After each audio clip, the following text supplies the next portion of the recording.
Hello there. How would your life change if you woke up this morning and find that someone had deposited $9 million in your bank account? How would that affect you? How would your mind shift if next week, just like that, you attracted 1,000 new clients into your business? 1,000. What would your life be like if, bang, just like that, you realized you had the energy of a 20-year-old? How would your mind shift if Mensa recognized you as the smartest person on the planet? They're good questions, aren't they? Well, let me tell you something. There's a lot more than 9 million just waiting there to come into your life. There's an infinite supply.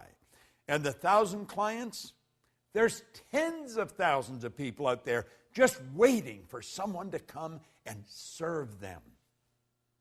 And the 20-year-old energy, do you know all the energy there ever was or ever will be is 100% evenly present in all places at the same time. No one gets energy. Everyone releases energy. And desire is the triggering mechanism that releases energy. And as far as being the smartest, hey, listen, the smartest sometimes are not the most effective. Being smart isn't the answer. Being effective is the answer. Did you know that all the knowledge there ever was or ever will be is 100% evenly present in all places at the same time?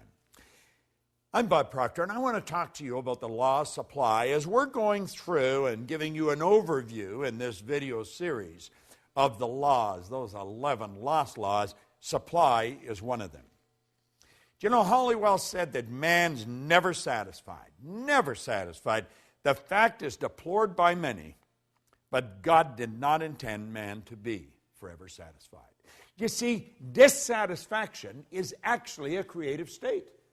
That's right. There's a lot of people that mix up satisfaction and happiness. You can be very happy and very dissatisfied. I am never satisfied with the results that we get in our company, any of the companies that we have. I'm happy with them, but never satisfied. See, dissatisfaction is a creative state. Yeah, it was dissatisfaction that led to the incandescent light. Edison just got sick and tired of dealing with a wax candle or a kerosene lamp. You see? Yeah, it was dissatisfaction that led the Wright brothers to introduce us to a brand new kingdom. Yeah, it was dissatisfaction that took Edwy Hillary right to the top of the world. It was dissatisfaction that caused John Kennedy to make a statement that we would be on the moon in this decade. He said that way back in the 60s. Now, I hope you are dissatisfied. And if you're not, well, I'm going to say a quiet prayer for you. See, we believe, therefore, that it is right and good for people to seek to gratify all pure desires and ambitions. Now, I know there's a lot of people that don't agree with that, but they don't agree with a lot of things. But you're going to find out the small select group of people that really understand these laws, understand there is an infinite source of supply. Everything comes from one infinite source. Everything's made from the same. The difficulty with some is that they can more easily look to the creature as the source of their substance than to the Creator. It's just beyond the average person's grasp. We don't really believe that God is the source of our substance. Now, when we start to believe it, I think it starts to happen. Let me share something with you that I read a long time ago. Dr. Wernher von Braun was one of the greatest scientists that ever lived. He's considered by many as the father of the space program. Think about this for a moment. He said after studying this now before I mention this, let me also mention that for a long time science and religion were antagonistic. They just could not come together. But they since have come together. Now, von Braun said that after years of studying the spectacular mysteries of the cosmos, he was led into a firm belief in the existence of God. Now, I'm not trying to turn this into a religious dissertation. I am just mentioning my own personal belief after studying these laws for very close to 50 years. I see the law as the uniform and orderly method of the omnipotent God. A law is something that happens every time with every person everywhere. And everyone that has accomplished anything will be quick to tell you this. See, as we look back, everybody loves a dead genius. They really do. But you know, all of these great geniuses from history that we look at, they weren't considered geniuses when they were alive. The Wright brothers were considered real heretics. They really were.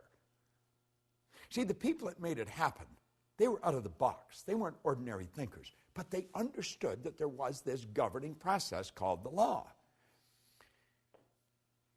You see,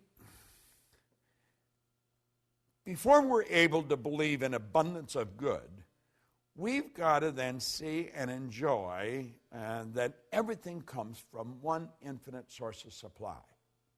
And when we really understand that, everything is going to change direction for us. Nothing can be made from something any more than something can be made from nothing. But where does water come from? Let's give it some thought.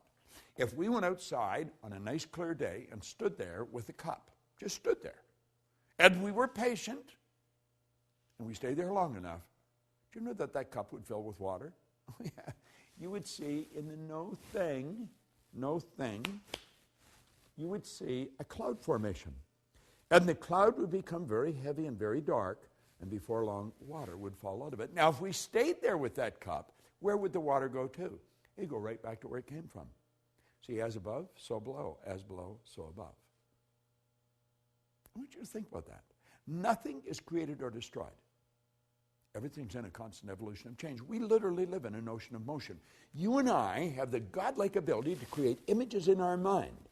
And as we create the images in our mind, we control the vibration that we're in, and that vibration sets up an attractive force. In the seminars that I conduct, I hold up a little acorn sometimes that comes from a giant oak tree. But the little acorn is nothing but a mass of energy in a high speed of vibration. It's just a little physical nut. Now, if I kept that acorn in my pocket, that acorn would disintegrate because it's governed by a very, very basic law, create or disintegrate. And it's not in an environment that's conducive to its unfoldment. But let's suppose I take and I plant that acorn in the earth. Do you know that there's particles of earth that are in harmonious vibration with that little mass of energy that we call an acorn? See, if you looked at the acorn through a microscope, it's not solid. It's just a little mass of energy that's dancing. Let me digress for a moment. Let's suppose I took 2 drops of water on a glass-top table and I pushed them together until they touched. Then I'd have 1 drop, wouldn't I? I'd have a bigger drop. Let's suppose I put another drop and I pushed it together. Now, what do you think the odds are of me separating that one little drop, the one little puddle, I guess I could say, back into the same 3 little mass of molecules, the same 3 dots? You know it's not going to happen. You know, what God hath joined together gives it new meaning, doesn't it? Well, you see, there's particles of energy that's jammed right up against the acorn in the earth that don't vibrate in harmony with the acorn. But there's particles of energy that do vibrate in harmony with the acorn, and the acorn's like a magnetic force, and if you could see it with the naked eye, you would see little particles of energy marching just like obedient soldiers right towards the acorn. And as they touch the acorn like that, like the 2 drops of water, they become one with the acorn. And this process is continuous. It's continuous. And the only particles of energy that the acorn can attract are the particles that vibrate in harmony with it. They're on a frequency. And the acorn keeps attracting and keeps expanding. And the shoots come out of the bottom, then it breaks through the earth, and it attracts from the atmosphere as well as from the earth. And before long, you'll see a giant oak tree. All by attraction. It's all energy moving. There's one source of supply, just one. Well, do you know that you are attracting to you right now from an infinite source? Now, if you're holding thoughts of lack and limitation, that's what you're going to attract. The universe, by law, can only give you what you put in the order for it. What are you putting in the order for? We talked in a previous video about thinking. There's a law of thinking. Well, as you think, you attract. So think about it. What have you put in order for? What are you attracting? Everything comes from one infinite source. You might say, well, I don't really understand that. Then just take my word for it, because I do understand it. And if you study it for a while, you're going to start to understand it. Like Solomon said, in all you're getting, get understanding. Well, let's understand where everything does come from. There's no lack. There's no limitation. As long as you live through your sensory factors and just go by what you see, then there will be lack and limitation because you're dealing with a very limited view. But when you start dealing with the God's eye view, you see things from a much higher level. There's no lack and no limitation. And understand this, what you think you attract, and you attract from one infinite source of supply. Study this law of supply. It's a phenomenal law, and it works for every person, every time, everywhere. This is Bob Proctor, and thank you.